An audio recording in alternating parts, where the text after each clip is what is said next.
नमस्कार दोस्तों, आशा करता हूँ कि आप लोग अच्छे होंगे और आप लोगों की पढ़ाई अच्छी से चल रही होगी। तो चलिए शुरुआत करते हैं आज की वीडियो।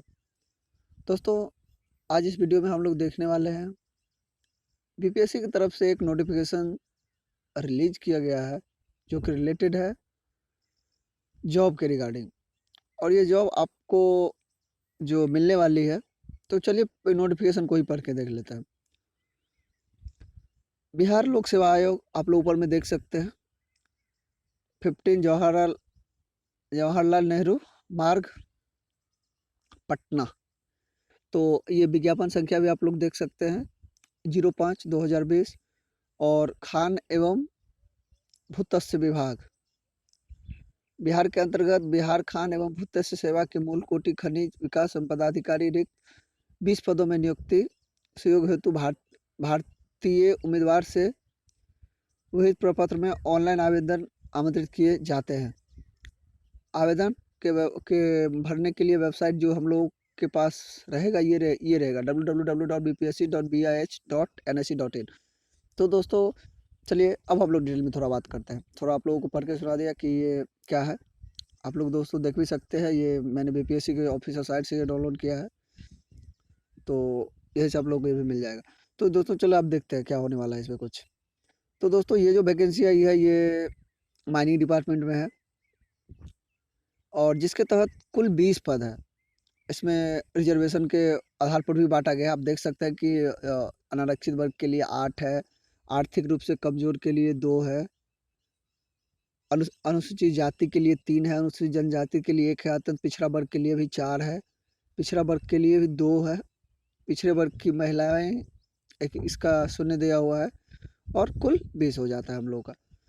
तो दोस्तों ऐसा कुछ रहने वाला है। और चलिए सबसे पहले अब हम लोगों के लिए ज़रूरी होगा, ठीक है वैकेंसी आई, देख भी लिया कितना पद है। अब सबसे पहले रहता है कि इसका एलिजिबिलिटी क्राइटेरिया क्या है, मतलब इसका एलिजिबिलिटी क्राइटेरिया क्या डिफाइन किया गया है और इसका डेट कितना से कितना तक है और कब से कब तक हम लोग इसको भर सकते हैं। तो दोस्तों इसके लिए हम लोग को यहाँ पे आना होगा, यहाँ पर, यहाँ पे देख सकते हैं आप लोग 9 नंबर के पॉइंट में ऑनलाइन आवेदन भरने के संबंधित तिथि एवं अन्य निर्देश निम्नांकित है। तो रजिस्ट्रेशन की तिथि जो दोस्तों रहेगा वो आप लोग कल से ही कर सकते थे, मतलब 4 मई से कर सकते थे। 4 मई से लेके और 18 मई तक आप लोगों को रजिस्टर करना होगा और रजिस्ट्रेशन करने के बाद आपको फिर ऑनलाइन पेमेंट करने का जो टाइमिंग है वो आपको 26/6/2020 तक दिया गया है। दैट मीन्स दोस्तों आप लोग रजिस्ट्रेशन कर सकते हैं 4 मई से 18 मई तक और ऑनलाइन पेमेंट कर सकते हैं 25 मई तक। और ऑनलाइन आवेदन भरने की अंतिम तिथि 2/6/2020 दैट मीन्स 2 जून तक है। तो दोस्तों चलिए और एक बार मैं रिपीट कर देता हूँ। दोस्तों आप लोग इसे अप्लाई कर सकते हैं 4 मई से लेके 18 मई तक और ऑनलाइन आप लोग फी पेमेंट कर सकते हैं 25 मई तक। और ऑनलाइन जो जब आप फॉर्म भरेंगे तो उसका लास्ट डेट है 2 जून तक, लास्ट सबमिशन मतलब फॉर्म का। और आयोग कार्यालय में स्पीड पोस्ट निबंधित डाक से आवेदन पत्र की हार्ड कॉपी सभी प्रमाण पत्र प्राप्त होने की अंतिम तिथि 10 जून तक। आप 10 जून 5 बजे से पहले तक आप मतलब आपका जो भी आपका डॉक्यूमेंट है जो भी आपने ऑनलाइन किया है वो आप 10 जून तक आपको भेज देना होगा। तो अब यहाँ पे कुछ नोट दिया हुआ है दोस्तों, चलिए इसको पहले पढ़ते हैं। जिस तिथि को रजिस्ट्रेशन किया गया है उसकी अगली तिथि को पूर्वाह्न 11 बजे के बाद ही परीक्षा शुल्क का ऑनलाइन भुगतान करने के लिए आवेदक को लिंक उपलब्ध होगा। इसका मतलब दोस्तों ये हुआ कि जैसे सपोज आज आप लोग रजिस्ट्रेशन कर दिए, किसी भी टाइम में कीजिए, मतलब 12 बजे रात से पहले। तो अगर आप लोग सपोज आज कर देते हैं तो कल आपको 11 बजे के बाद ऑनलाइन पेमेंट करने का ऑप्शन दिखाई देगा। अगर दोस्तों अगर आप लोग बीपीएससी का कोई भी अगर फॉर्म भी भरे होंगे तो आप लोगों को पता ही होगा कि मतलब पहले आपको रजिस्टर करना होता है, फिर जाके आपको फिर पेमेंट का ऑप्शन देता है। इसके बाद आप मतलब उसका मतलब ऑनलाइन कंप्लीट फॉर्म भर सकते हैं। तो चलिए अब नोट 2 को पढ़ लेते हैं। जिस तिथि को भुगतान किया गया है उस अगली तिथि को पूर्वाह्न 11 बजे के बाद आवेदक ऑनलाइन एप्लीकेशन फॉर्म भरने का लिंक उपलब्ध होगा। तो दोस्तों मैं भी यही बात कर रहा था कि आज सपोज़ आप रजिस्ट्रेशन किए तो कल जाके आपको फ़ी पेमेंट करने का लिंक मिलेगा 11 बजे के बाद, और फिर परसों 11 बजे के बाद आपको लिंक मिलेगा फॉर्म को अप्लाई करने के लिए। तो ये ऐसे ही रहने वाला है।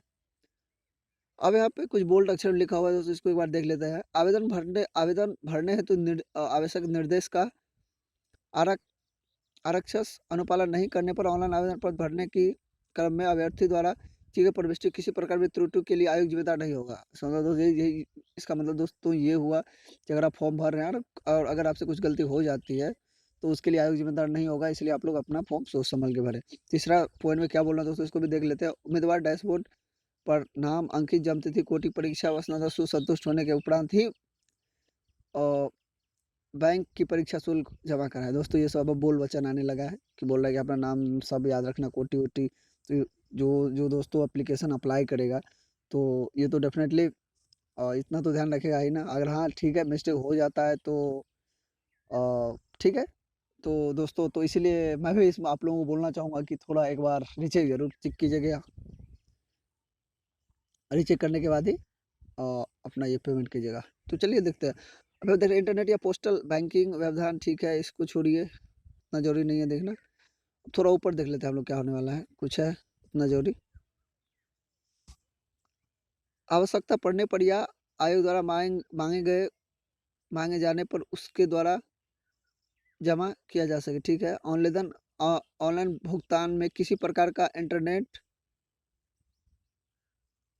के आयोग उत्तरदायी नहीं होगा। देखिए तो कितना अच्छा पॉइंट बोल रहा है 9 नंबर लाइन में। बोल रहा है कि अगर आप भाई ऑनलाइन पेमेंट करते हो ना, अगर कोई मतलब ट्रांज़ैक्शन मतलब अनसक्सेसफुल पेमेंट रहता है या फिर ट्रांज़ैक्शन स्टेटस फेल दिखा देता है या ट्रांज़ैक्शन स्टेटस पेंडिंग दिखा देता है, तो उसके लिए आयोग ज़िम्मेदार नहीं होगा। तो ये भी बात बोल रहा है। और और आगे देखते हैं क्या बोल रहा है। बहुत अच्छा है दोस्तों। तो दोस्तों इसलिए आप लोग थोड़ा सँभल के भरिएगा। और दोस्तों मैं एक बात बोलना चाहूँगा, जब भी आप फ्री पेमेंट करोगे ना, तो थोड़ा ध्यान रखना कि इंटरनेट का कनेक्शन थोड़ा सही हो, ताकि आप लोग अच्छे से भर सकें। और दोस्तों एक बात जिस पे और चर्चा करनी है कि इसका क्वालिफ़िकेशन क्या रहने वाला है। तो दोस्तों क्वालिफ़िकेशन के लिए हम लोग देखते हैं।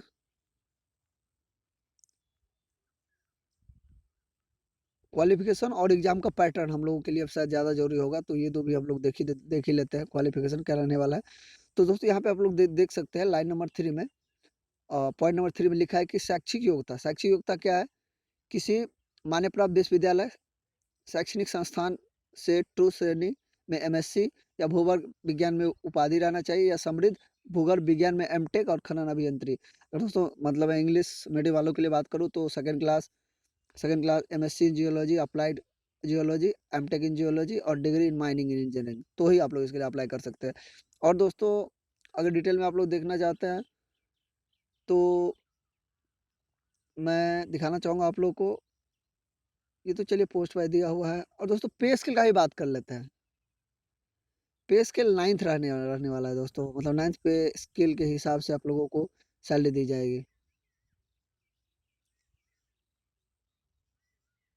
उम्र सीमा का बात करते हैं तो उम्र सीमा दोस्तों यहाँ पे दिखा हुआ है, दिनांक 1/8/2019 को न्यूनतम 21 वर्ष से लेकर 37 वर्ष तक। अनारक्षित के लिए पिछड़े वर्ग के महिला आरक्षित वर्ग को 40 वर्ष एवं अनुसूचित जाति तथा जनजाति के लिए 42 वर्ष। ये दोस्तों ये भी हम लोग देख लिए। और दोस्तों ये नोटिफिकेशन मैं टेलीग्राम में शेयर कर दूंगा, तो आप लोग वहाँ से इसको अच्छे से देख लीजिएगा और अप्लाई कर लीजिएगा। और अगर आप लोगों के मन में कोई भी क्वेश्चन या कोई भी त्रुटि हो तो दोस्तों कमेंट ज़रूर कीजिएगा। दोस्तों ये थोड़ी सी लंबी है तो इसलिए दोस्तों देखना पड़ता है कि कहाँ है। ये दोस्तों दिखा हुआ है कि पोस्ट वाइज वैकेंसी के बारे में डिटेल किया गया है। ये तो सिलेबस का भाई चर्चा यहाँ पे हो रहा है।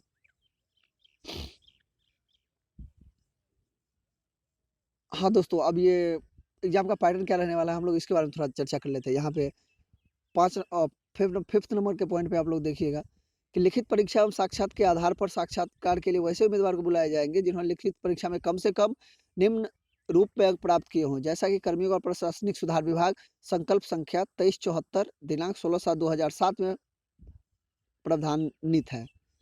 तो दोस्तों मतलब रिटन इंटरव्यू होने वाला है, तो रिटन परीक्षा में आपको कुछ मिनिमम मार्क आपको लाना पड़ेगा और उसके बाद आप लोगों को इंटरव्यू में बुलाया जाएगा और उसके बाद फाइनल रैंकिंग दी जाएगी और उसके बेसिस पे आप लोगों का सिलेक्शन होगा।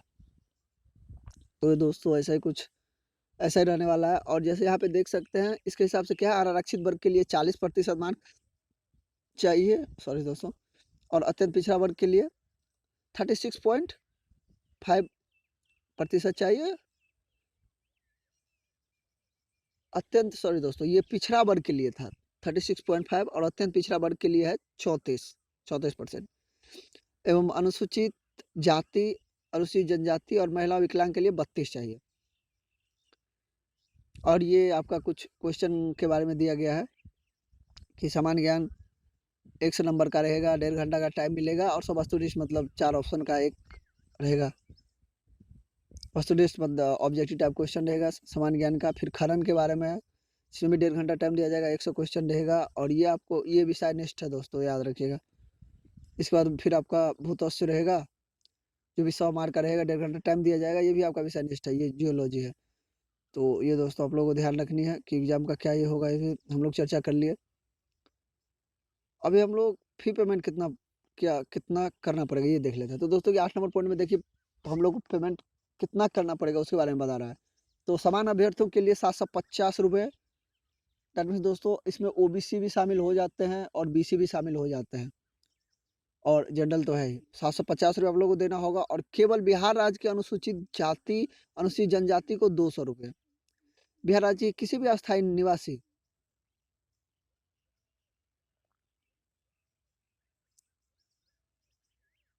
आरक्षित अनारक्षित वर्ग महिला उम्मीदवार के लिए 200 रुपये,